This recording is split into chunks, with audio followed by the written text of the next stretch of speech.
The issue of grid collapse should be a thing of the past. Investigative committee proposes 6 months roadmap to grid stability. The primary purpose of this retreat is to foster a deep understanding of the operational principles. Shun personal, ethnic and sectional interests, SGF tells new ministers. It is intended to project Nigeria as the place where the next big things will happen in aviation in Africa. Also tonight, Nigeria's planned first ever international air show promises unprecedented investment possibilities. Good evening and thanks for joining us tonight on NTA Network News. I am Olajide Bello. And we've got a fantastic lineup for you tonight. Joining us from Lagos is Michael Olale, who will be bringing you the latest updates from that axis. And of course, Benny Adams is here to break down the business news, helping you stay ahead of the curve. And for all the sport enthusiasts out there, Abdullahi Ajia has the scoop on the latest developments in the world of sports. Remember, you can follow this news broadcast on our website, nta.ng/live, NTA News Now and X, as well as our other social media handles displayed on the screen. Now let's begin by telling you that the transmission company of Nigeria, TCN, has attributed the disturbance experienced earlier today on the national grid to a sudden rise in frequency encountered at one of its substations. It says that recovery efforts, however, commenced immediately, with electricity supply restored in some parts of the country within 28 minutes. The transmission company of Nigeria also clarified that due to the ongoing repair work on the transmission lines along the Shiroro-Mando axis, the major upgrades are the Jebe transmission substation as well as the restoration of the second Ugwaja transmission line. Some degree of instability in the system is likely to persist until all major works are completed. TCN says it regrets the impact of these disruptions and is asking for the understanding and patience of consumers as the company remains committed to improving the reliability of electricity supply in Nigeria. And in the meantime, the federal government says it is poised to end the recurring incidents of grid collapse in the power sector by adopting a holistic approach. The assurance is coming from the Minister of Power, Adebayo Adelabu, as the Investigative Committee on Frequent Incidents of Grid Collapse submits its report. Correspondent Joshua Jito reports that the short-term recommendations contained in the report are expected to be implemented within the next 6 months to stabilize the grid.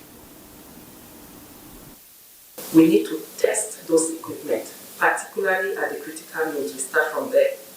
And then we should develop framework and adopt reliability-centered maintenance, replacement of aged and obsolete equipment, and enhance SCADA and telecommunication tools, develop and implement measures to combat vandalization and energy theft. And the recommendations are practical recommendations, realistic recommendations that are implementable and I believe will bring an end to this ugly trend. The issue of grid collapse should be a thing of the past. Now let's attempt a breakdown of the details of some of the initiatives being put forward to stabilize the grid and end the situation affecting millions of Nigeria. Joshua Jito is here with some of these details and the expected outcomes. Joshua, take it up from here. Thank you, Olajide. Now, in the recommendations by the committee that investigated the incessant grid collapse in the country, there are recommendations proffered. For the next 6 months, these are the recommendations that we are expecting that the transmission company or the industry players will begin to implement. We talk about the capacity development. That is, a lot needs to be done on building capacity of the staff, especially of the system operator, that is, of the independent system operator. And also, the reliability maintenance, that is to say, equipment in the sector needs to be maintained regularly.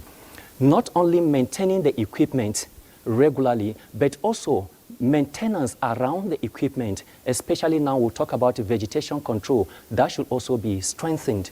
And also project completion. All projects that are ongoing need to be completed in the next 6 months. By the time that all these things are achieved in the next 6 months, we should be able to reduce cases of grid disturbance. And now the medium-term measures. Some of these medium-term measures has to do with the aged equipment replacement. That is to say, all the equipment that are aged. For instance, the two grid disturbances that occurred were as a result of aged equipment in Shiroro and Jeba. So all aged equipment are expected to be replaced, and also investments across value chain, across the generation, across the transmission, and also the distribution. There should be more investment there. Also, there should be more funding of the gas. Also, the issue of vandalism and energy theft should be tackled seriously. Also, capacity development of the staff should also be enhanced. Now, on the long-term measures, which we are talking about 1 year plus, emphasis should now be on distribution network capacity. That is to say, all the facilities in the distribution network should be enhanced. Talking about the discos, this is very, very important. This is key in the sense that by the time that the equipment in the distribution network, that is the discos, when these are enhanced, it will go a long way in addressing the issue of load rejection, which the sector is faced with. Because at times there will be more generation, but the distribution companies will not be able to carry the load because the equipment are weak. And also decentralization. The grid should be decentralized, that is going forward. And that is why people are now canvassing for regional grid, so that in a situation whereby there is grid collapse, it will not affect the entire country. Also in the long run, that is talking about the long time, SCADA system. Nigeria is yet to have a SCADA system. Even though the work on SCADA system is ongoing, we are projecting that by next year, the work on SCADA system should be completed. When there is SCADA system, all substations and all the distribution network will be able to monitor whatever is happening on the grid. And also the issue of smart grid, that will also help in the future. And also there should be more investment on renewable energy. This will also help a lot. Then, what is the future of the grid that we are expecting in the nearest future? By projection, what we are expecting is that in the nearest future, as state begins to key into the electricity act by establishing their own market, we expect that in the nearest future, every state will be able to establish its own market to generate, transmit, and also distribute its own electricity. And also the issue of supergrid, just as I earlier said, there will be a supergrid network. And also a presidential power initiative project, when it is completed, talking about the popular Siemens project. When that project is also completed, it is expected that we'll wrap up generation to 25,000 megawatt, and by then the capacity of the transmission company to wield this power will be enhanced. All right, many thanks, power correspondent, for that powerful presentation. Moving away from the power sector to other issues of public governance, we hear the 7 newly appointed federal ministers have been urged to uphold a high level of patriotism, dedication and diligence towards the actualization of the broad vision of the current administration. The call was made by the Secretary to the Government of the Federation, George Akume, at an induction retreat for the new ministers. The SGF encouraged them to shun personal, ethnic and sectional interest and uphold national cohesion that will promote peace for national unity and development. Kenneth Nadim tells us more. For the current administration to deliver good governance to Nigerians as promised, much lies on the shoulders of the appointees. With this in mind, the new ministers are settling down to hit the ground running. Here they are getting themselves well acquainted with the development plans and strategies already charted for adequate implementation of the 8 priority areas in line with the renewed hope agenda of the federal government. The primary purpose of this retreat is to foster a deep understanding of the operational principles, challenges, and expectations that define your responsibilities as ministers. Entrusted with the mandate of driving the agenda for development, stability, and growth in their sectors, they also need to be well equipped with the insights and guidance necessary for effective performance in the federal government's priority and aspirations. And they should avoid any semblance of affluence and quest for material things. We have our national security, which is core. We have our food security. Our agriculture is important. Our power sector is core to enabling industrialization. We have priorities among priorities, but indeed, all those 8 priorities are core to Mr. President in ensuring he meets the renewed hope agenda. There is also the need for the new ministers to understand their roles and align with the goals of the administration to navigate the regulatory frameworks, finance and procurement processes. Data is very important. Once we have data, we have geospatial distribution of poverty. We can share this data with the state government, with local government, with the private sector, international partners, so that individuals also can intervene. Kenneth Nanim, NTA News. And away from the ministerial retreat, the Federal Ministry of Agriculture and Food Security is planning to adopt and operate some of the promising interventions from Nigeria's First Lady's Renewed Hope Initiative agricultural support programs. The ministry is particularly keen on adopting the Every Home or Garden competition owing to its massive potential of empowering beneficiaries. Minister of State for Agriculture and Food Security Aliyu Sabi Abdullahi made this known after attending the 2024 fourth quarterly meeting of the Renewed Hope Initiative state coordinators with Nigeria's First Lady Oluremi Tinubu in the villa. The last time state coordinators of Renewed Hope Initiative met with the national coordinator and Nigeria's First Lady Oluremi Tinubu was in July this year.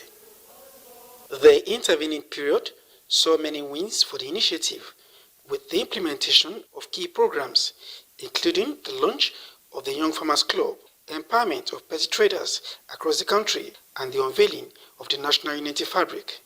The quarter also saw the passing of Akwa Ibom State First Lady Patience Eno. Rest in perfect peace. Her daughter, Helene Eno, is taking her place at the table as the coordinator for the state. Encouraged by its big wins in the agricultural sector, where the Young Farmers Club was launched and the Every Home a Garden competition was unveiled, the First Lady says it is time for women to also seize numerous business opportunities offered by RHI interventions. We want people, women now, to go into business, even selling national fabrics. Because if people receive one and it's worn out, they want to buy again. That is an open door for business. We gave them the 2 companies, and they are indigenous companies in Nigeria. It's going to create jobs, it's going to create, add money into the economy. And that's the way I see that. She says RHI, as a non-governmental organization, has continued to attract funding and other resources from well-meaning Nigerians. Because like the food bank we are doing, we have 2 companies. That was the people we started with. They give us a truckload of food, and Mrs. Shetima is handling that. Under 2 years, we should be able to finish. Minister of State for Agriculture and Food Security, Aliyu Sabi Abdullahi, who joins the meeting, says the ministry is betting big on the agricultural support programs of RHI to promote farming in states. So as a ministry, we are not just, this is not a one-off. We see this as an opportunity, and we are taking this opportunity hands-on. We are going to make sure it's institutionalized. We are mainstreaming it into our operation. We have a budget line. Definitely to be about 68 million that will be going to them for the various components. So, and when we are sending it, we will be sending along with the schedule. He adds that the state governments are all expected to have desk officers in their various states to enhance the implementation of the program. In the State House, Adeni Itaiwo, NTA News.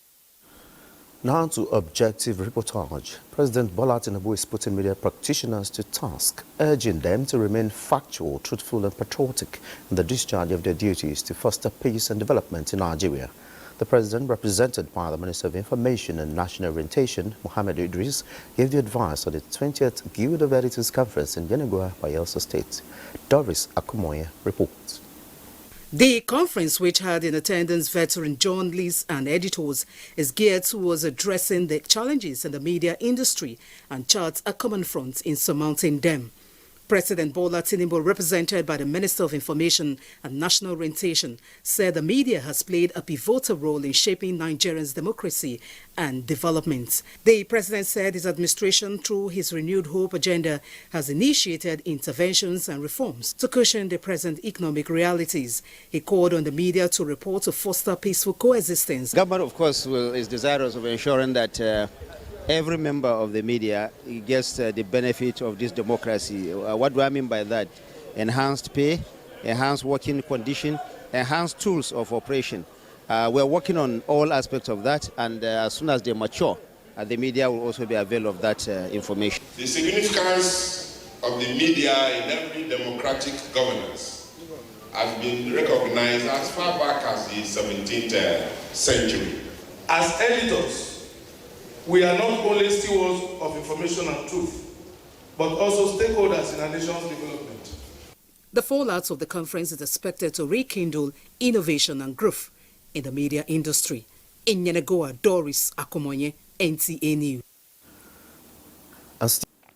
Thanks for being there. Now to the education sector. The Minister of Education, Dr. Tunji Alausa, has identified the homegrown feeding program of the federal government as key and among viable options to tackle the menace of out-of-school children in Nigeria. While engaging members of the Senate's Committee on Tertiary Education and TED Fund, who came on oversight to the ministry, Dr. Alausa solicited for more funding to sustain the homegrown feeding program and other gains in the sector. National Assembly correspondent Lami Ali reports.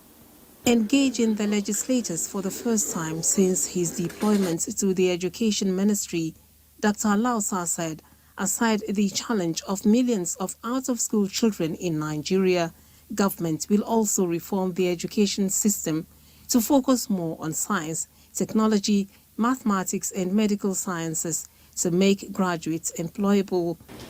Young, vibrant, dynamic populations that are eager to learn, and that's why Nigerians are excelling all over the world.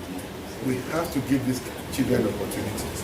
There's no need for us sending those children to university with all due respect to go and learn history.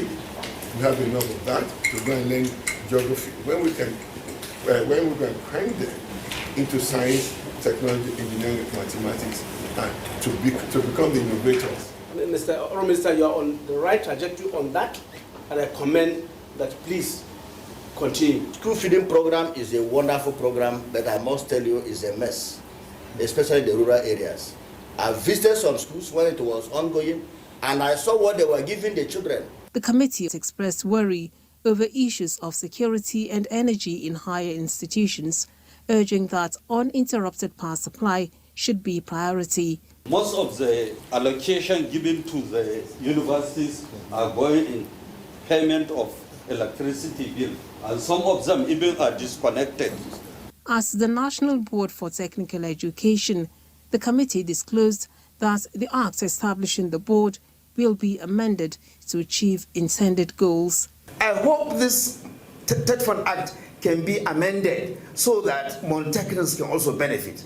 Why should we discriminate against polytechnics? They are also doing diploma and higher national diploma. The Executive Secretary used the opportunity to also appeal for sufficient allocation of funds. Lami Ali, NTA News. Now talking health, the Coordinating Minister of Health and Social Welfare, Muhammad Ali Pate, is saying that access to health services must be a top priority as stakeholders work together to deliver on the renewed hope agenda of the present administration. The minister said these are the maiden edition of the Joint Annual Review on Health in Abuja. Basin reports that the meeting brought together stakeholders, development partners from within and outside Nigeria with improved health outcomes in Nigeria as the key focus. The Nigerian International Air Show is a global conference set to bring together the global stakeholders in the aviation and aerospace development. Addressing media on the preparation ahead of the conference, the Minister of Aviation and Aerospace Development, Festus Keyamo, explains that the three-day conference is expected to take place in Lagos within the first quarter of 2025. He says it is a platform for the convergence of the aviation global industry players, regulators, aircraft manufacturers and operators, among others. And it's a place where people also cross-pollinate ideas too. the very modern ideas regarding aviation, in the field of aviation.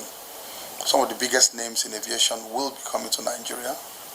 They'll be displaying their services, displaying their products also.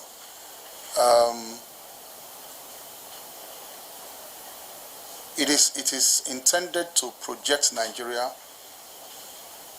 as the place where the next big things will happen in aviation in Africa.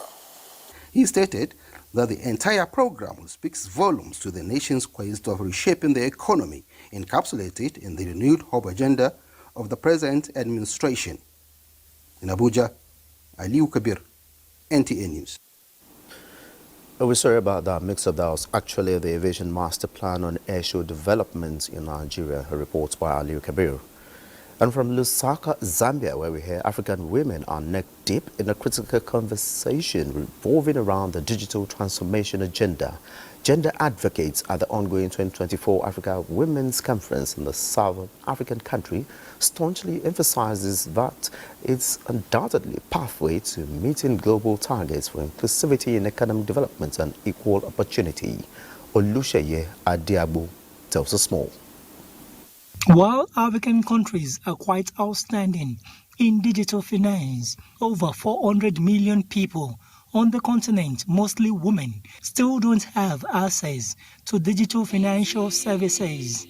So sing a song for women everywhere. Important insights of women's digital inclusion informed the theme of this year's conference, Digital Advancement Harnessing Its Potential for African Women. About the need for us to have inclusivity, bridge digital gap, particularly as it concerns women, because that is the only way the women can be empowered, truly show this huge potential that is being deposited in them, which is why AWC thought it wise to come and discuss more about digital advancement for women. Africa as a whole, based on the work at Pan-African Parliament, we are moving together because we've come up with some model laws that are expected to be adopted across the African continent in how we shall handle, this digital space and take the maximum advantage from it. We're hoping that at the end of this program, we'll be able to develop cost-saving, fast-tracking innovations that women can also benefit from and be able to join into the information superhighway. Through interactions like these ones, people exchange ideas country by country, and so we use this opportunity like an opportunity to learn. In the last 8 years, the African Women Conference, an initiative of Helpline Social Support Initiative, a Nigerian-based non-government organization, and ECHO's African Initiatives, New York, has been a platform for robust dialogues, betting, productive partnerships, and gender policy options on women and girl child in the region. From Lusaka, Zambia, Olusheye Adiagbo, NTA News.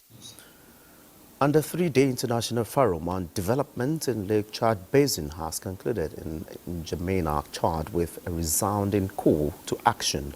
Elizabeth Omari reports that member states have been urged to fully commit to implementing the regional strategy for stabilization, recovery and resilience to revitalize the areas affected by Boko Haram crisis. Of intense technical sessions with more than 300 participants from Nigeria, Cameroon, Niger Republic and Chad. They have been charged to translate recommendations of the third edition of the forum to decisive actions. Chadian Minister of Water Resources and Energy, as well as other stakeholders of the basin, encouraged member states and partners to support institutional reforms to foster socio-economic development of the area. Recommendations from technical sessions encouraged parties to improve land and transboundary governance, to strengthen sustainability of food systems in the Lake Chad Basin. We have seen exemplary commitments to enhancing policy frameworks, empowering local communities, and prioritizing the inclusivity of all stakeholders in the decision-making process. The far-reaching recommendations need to be taken seriously and implemented so that the theme of the forum on governance, local governance, and social cohesion will be realized. So based on this premise, we are almost ready. The state has made commitments, budgetary commitment. In Cameroon, we are resuming PROLAC. 5 years of PROLAC. How PROLAC did, and perhaps how PROLAC will be. The fourth edition of the annual event will hold in Cameroon in 2025. From N'Djamena Chad, Elizabeth Omoyi, NTA News. We're coming back home to our earlier report on the first joint annual review on health, and Basin is our guide. Health, one people, one goal is the focus of the joint annual review under the sector-wide approach to tackle with one voice the challenges faced in the nation's health sector. Joint annual review is a vital instrument for health sector stakeholders to assess program performance, evaluate resource distribution, and review outcomes or issues that need to be addressed to improve performance. We want you to hold us and your state governments and local governments accountable for providing improved quality health services and basic services that we need as a people to create a healthier nation. Agreed on the power of data as a cornerstone to driving improved health outcomes, while accountability and transparency would measure such outcomes as well as address challenges and successes, stressing that it would give stakeholders in the nation's health system the baseline to address the compact endorsed by all as the new way of doing the health sector business. We acknowledge this unique opportunity to use this event as a means to become really serious about the Lusaka Agenda for Action 2023. And the first one is to make a stronger contribution to primary health care. This, they noted, would ensure the President's renewed hope aspiration of providing prompt, affordable, and sustainable health care to all Nigerians. Basin, NTA News. And away from health, Borno State's Governor Babagana Umar Zulum has reaffirmed commitment to supporting small and medium enterprises, SMEs, in Borno State. The governor gave the assurance when he visited Copeland Nigeria Limited rice milling factory on the Maiduguri-Bama Highway. Mohammed Goni reports. The governor noted that his administration is mindful of the role SMEs play in job creation and poverty alleviation, particularly now that Borno is healing from the effects of over-a-decade-long Boko Haram insurgency. During the visit, Governor Zulum directed the Ministry of Commerce, Trade and Investment to assess Copeland Limited's challenges and recommend ways the government can support the company. And I also want you to see beyond this one, since you have certain experience, I have another right to accessing machines. So that we can see how in China will happen. That's what to the rest assured that we will not come to that. He equally directed the Ministry of Agriculture to provide the company with paddy rice from the government's stock that was locally cultivated within Borno. The governor charged the management of Copeland Limited to maintain consistent production so that the company could grow and contribute to the economic prosperity of Borno State. Governor Zulum had earlier approved the release of 814 million naira to 9,154 MSMEs, in addition to disbursement of funds for different economic empowerment initiative from 2020 to 2022. In Maiduguri, Mohammed Goni, NTA News. And from Maiduguri, let's head straight to the Center of Excellence, where Michael is standing by. Good evening, Michael.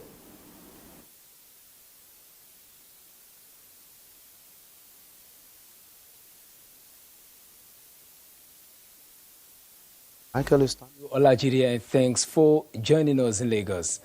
In the spirit of this year's Lagos International Trade Fair, which is connecting businesses and creating value, the Nigeria Deposit Insurance Corporation, NDIC, celebrates a special day at the fair with reassurance to depositors that their savings in the various banks are safe. Larry Bilei was at the NDIC Day at the ongoing fair and now reports.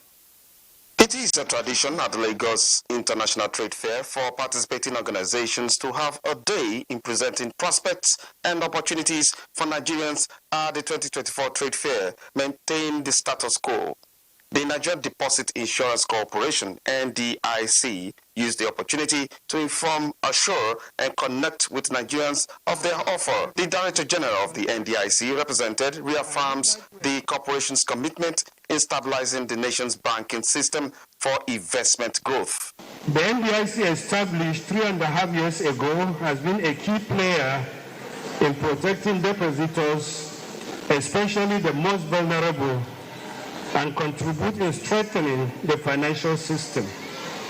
Our core mandate include providing deposit insurance to depositors of licensed banks, supervision of insured financial institutions, distress resolution, and orderly resolution of problem banks in the event of liquidation. This assurance from the NDIC, organizers of Lagos International Trade Fair, described as a confidence booster. NDIC has shown how they protect the deposits and how quickly we can get our monies back, as much as 5 million. And this is a huge assurance to the business community and to individuals who put money in their banks. Some Nigerians also had the opportunity of winning gifts through a lucky dip session. The NDIC states that its stand at the ongoing trade fair is open for Nigerians who are depositors at various banks and in need of answers to unclear financial issues that needs clarification. In Lagos, Larry Bilayi, NTA News. Nigeria's largest furniture manufacturer and the most preferred brand within that line of operation, Lifemate, is calling on individuals and corporate entities with interest in its line of business to come and partner in producing high-quality and cost-effective products. The initiative, known as Join Lifemate Creating Wealth Together, comes with lots of packages and discounts. Lastly, somebody give me E. What is it? Lifemate. This signifies a new chapter in the business portfolio of Lifemate Furniture, as the cutting of the cake is a clarion call on individuals to come take a slice, expand and grow. It is a franchise arrangement granting 50% discount on initial project and 5% refunds on samples annually, including free online marketing, training, showroom and house designs, as well as supervision. The company said all these freebies and many more attract franchise fee between 1 million naira and 3 million naira, depending on the square meter of space, which ranges from 300 and 1,000. If you are actually interested in becoming a franchise, you can meet our investment manager. So we will put you through on the rules and regulations that abide with that policy. Investing in this line of business has nothing to do with previous knowledge and experience, as seen in the case of Jacob Awuna, who, despite being in the telecom sector for years, received tremendous support from Lifemate to navigate his newfound faith in the furniture industry. The patronage has been massive, just like a Lifemate showroom, and the profit is overwhelming.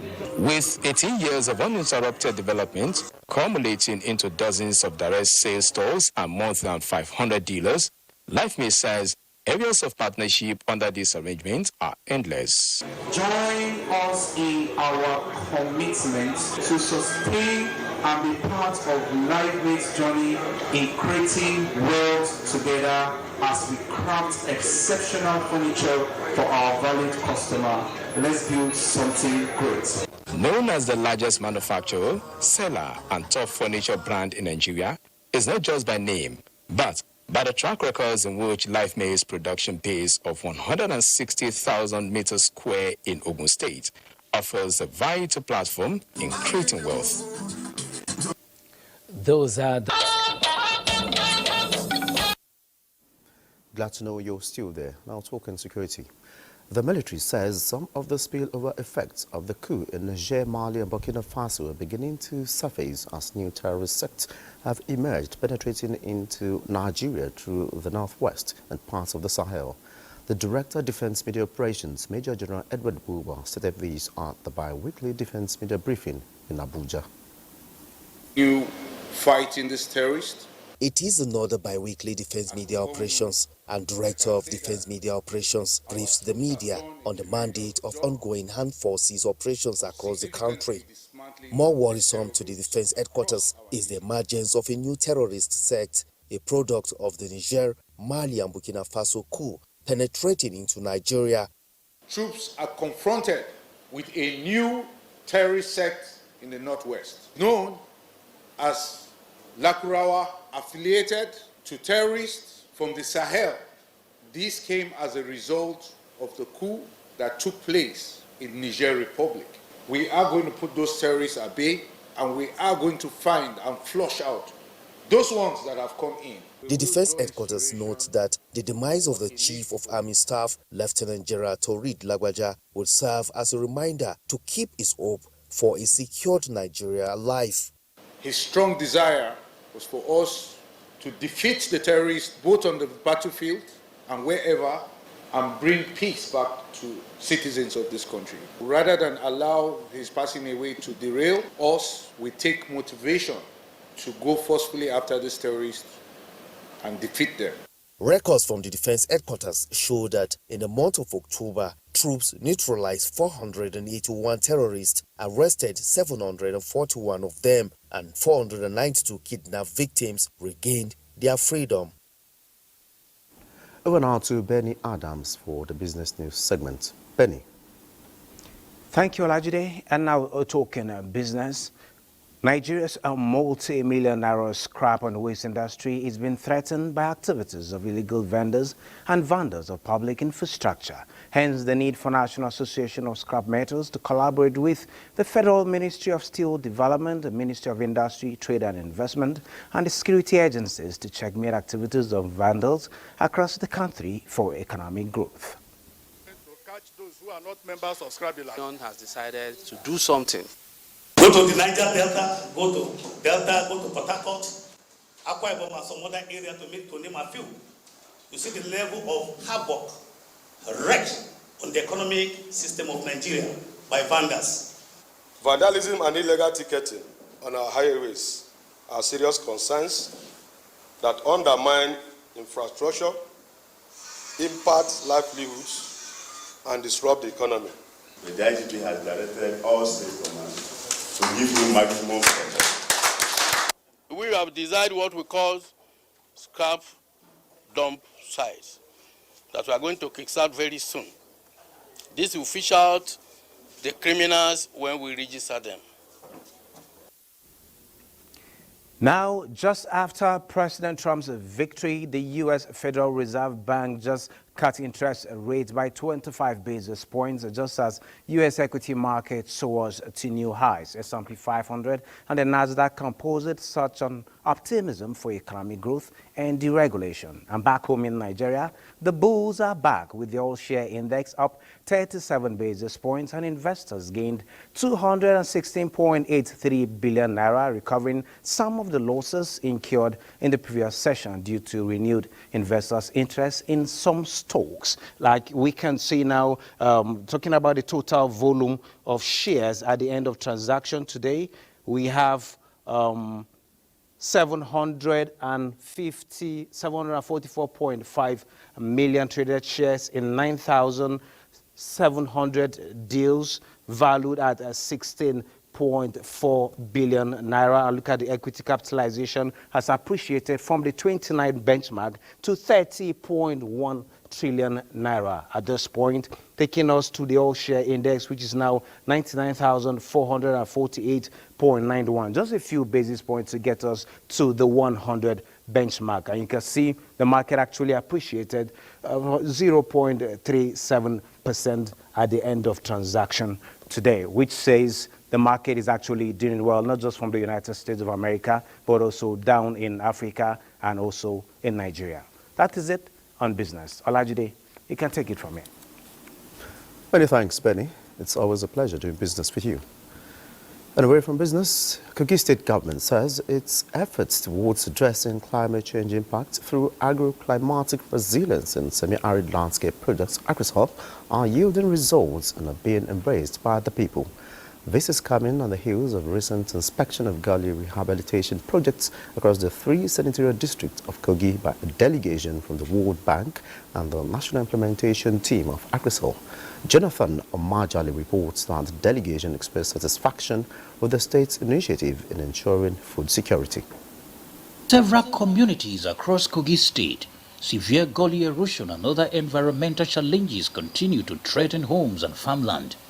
But hope is rising as the Kogi State Agroclimatic Resilience in Semi-Arid Landscapes project is tackling land degradation and climate change impacts in affected areas. With initiatives like gully stabilization, reforestation, tree planting and dry season farming, communities are seeing transformation. It was ACRISAL that introduced the dry season farming to us. The mission team, led by Dr. Iganya Joy Agene, began with an inspection of the Ankpa Gully Erosion Channelization and Rehabilitation Project. The quality of work done here is world class. There was also a visit to the 60 hectares of Fijoji Forest, where reforestation efforts are underway. In Okene, excitement filled the air as the ACRISA team arrived, with many sharing how the project has transformed their lives. I was farming just from hand to mouth before, but now I can now sell in the market. The team toured the cassava maize processing factory run by women farmers with support from ACRISA's Community Revolving Fund. This is very impressive through the Community Revolving Fund given to them. What we can say in summary is that we've seen progress, we've seen commitment. With renewed commitment from the Kogi State governor and traditional rulers, the future looks promising in the fight against climate change impact in Kogi State. We will continue to give our support. We will maintain the standards. We will follow the guidelines to make sure that the objective of this project is being achieved. The ACRISAL project was launched in 2022. Jonathan Omajali, NTA. U.S. President Joe Biden says he will ensure peaceful and orderly handover of power to President-elect Donald Trump. This follows Vice President and the defeated Democratic candidate Kamala Harris pledges to help Trump with presidential transition. Comfort Fashion has more on these and other stories for Global Update. U.S. President Joe Biden, in an address to the nation from the White House, promised to ensure a peaceful transition to Donald Trump after the Republicans' sweeping election win. Yesterday, I spoke with President-elect Trump to congratulate him on his victory, and I assured him that I would direct my entire administration to work with his team to ensure a peaceful and orderly transition. That's what the American people deserve. And in front of a cheering crowd, Kamala Harris, in her concession speech, urged her supporters to keep fighting for their ideas despite their disappointments. Earlier today, I spoke with President-elect Trump and congratulated him on his victory. I also told him that we will help him and his team with their transition. And from Australia comes a report that Prime Minister Anthony Albanese has vowed to ban children under the age of 16 from social media, saying the pervasive influence of some platforms was doing real harm to the kids. And I want Australian parents and families to know that the government has your back. Comforts, Fashion, NTA News. Over now to Abdullahi Ajay for sport updates. Abdullahi. Thank you, Olajide, for joining us on this segment. Let's start from the home front. Nigeria's Chan Eagles have completed 2 weeks of intense training in preparation for the upcoming African Nations Championship Chan qualifying matches against Ghana. All 35 players have been released to their MPFL clubs for this weekend's matches.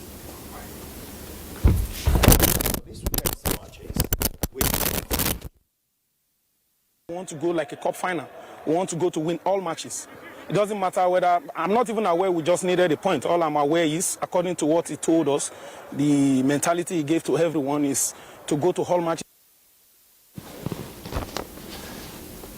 Meanwhile, Daniel Ogunmomode expressed his contentment with the team's development, highlighting how crucial the MPFL matches are for keeping players fit and sharp for competition. Away from that, the Confederation of African Football (CAF) has set an appearance fee of $150,000 for each of the 8 African women's football clubs competition in the CAF Women's Champions League.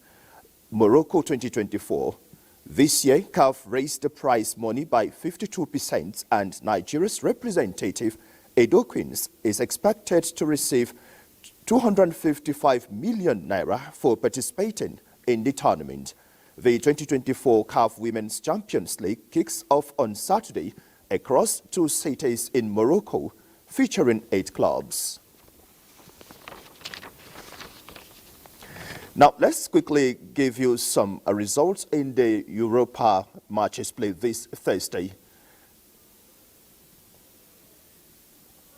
Nigeria's Victor Osimhen got a 3-2 victory over Tottenham, with Victor Osimhen scoring twice to help defeat Tottenham.